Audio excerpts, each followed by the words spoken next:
Boss, may tanong ako sa'yo, dagdag na rin. Maganda yung sinabi mo about diyan, kasi bumalik tayo dun sa panahon ni Erap. Hmm, Siguro I want to ask your reaction. Malabas ngayon sa mga political analyst na pag-uusapan na ito na parang bumabalik yung Erap playbook na ginamit before. Si Chavit Singson na sa politics kilala siya bilang political kingmaker. yeah. Gloria Arroyo sabihin na nating, makinarya ng Sara Duterte na gamitin yung lakas NUCP para makapasok sila sa Kongreso kasi naging speakers din siya before. Hmm, Also, 'di ba yung naging speaker siya, nagkaroon pa ng issue dahil si dating Speaker Pantaleon Alvarez, I think, denoted out siya, at pinatalsik ni pinatalsik ni sa isa doon, ang naging key player daw doon ay si Gloria.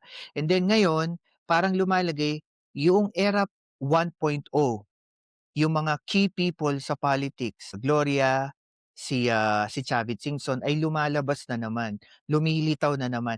Inyong palagay, due to this playbook na bumabalik na naman sa atin makalipas ang ilang taon, do you think effective pa rin ba sa ngayong electorate, sa ngayong kakaibang klase ng mga botante? ay wala na, wala na yan brother. Kasi talagang pasalamat din talaga tayo sa social media kasi marami din talagang mga kababayan natin ngayon. Kasi kung eto pansinin lalong-lalo sa mga Gen Z, nung nagkaroon ng rally, nung sinasabi nilang malawakang rally na etong si Chavit Singson din kumbaga nag-aya din ng, magsilabasan na raw, pumunta ng EDSA. At, etong si Chavit nasa na na naispatan dito sa may White Plains if I'm not mistaken, sa may Quezon City. Mhm. Parang hindi pa rin gano'n ka-knowledge yung o di sana di ba sige go ahead punta tayo ng EDSA, sumama tayo, magrevolusyon tayo. O pero bakit anong nangyari? Kabaligtaran, 'di ba? Yung nangyari na gustong gawin sana ni Chavit Singson na patalsikin ang presidente at sila ulit, 'di ba, mamuno. Ang nangyari doon, instead na ang marinig sana is Marcos resign, ang anong narinig natin dun, "Boo! Isa ka ring kurap," 'di ba? So namulat ang ating or tama, tama, namulat ang karamihang mga Pilipino sa mga sistema noon, kaya ngayon, hindi na nila madadala yung mga ganiyang, ano nila, yung mga ganiyang style magpapa-press con, sasabihin, "Ganito si Bongbong Marcos, ganyan-ganyan, ito yung mga ninakaw, ito meron na." Walang ebidensya. Totoo, at saka napapansin ko po talaga na, puro ingay, pero ang problema kasi kapagka nagsabi ka sa taong bayan na korap ang pangulo, dapat malinis ka. Yes, yes. Yung Pero problema, may sige. kaso siya ngayon sa ombudsman. Hindi niya rin maipatatanggi na hindi rin siya malinis. Kaya nga sorry for, cutting you off.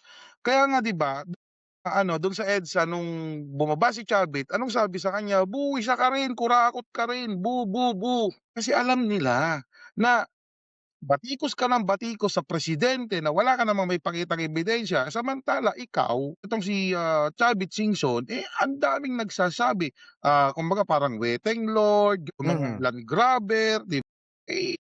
Tama yung sinabi mo, bago ka bumatikos sa isang tao, kailangan malinis ka, walang makitang butas sa'yo. Parang itong nangyayari dito sa batang Libiste ngayon, itong si Leandro Libiste, Mhm. paepal ng paepal, tapos nung nakita, actually hindi naman simpleng butas lang yung nakita kay Libiste, pakalaking butas nun brother, hindi lang simple yun. Malaki, malaki yung perang involved. Oo, Totoo yan, malaki po ang perang involved. I think ang mali lang niya na sinasabi ko na po ito kahit sa kaninong live na nagpupunta ako. Isang simpleng example ng political miscalculation. hmm, Bago ka, neophyte ka pa lang na kongresista, ang gusto mong labanan, sistema. 'Di ba? Kinalaban niya lahat, lahat ng kongresista, yes, lahat ng senador. Akala ko nung una si Guardiola lang, ta's bigla siyang tumalon ng leadership, ta's pagtalon ng leadership, Christmas bonus. Sabi ko, "Ano ba naman, nagbu-burn ka ng bridges maaga pa lang."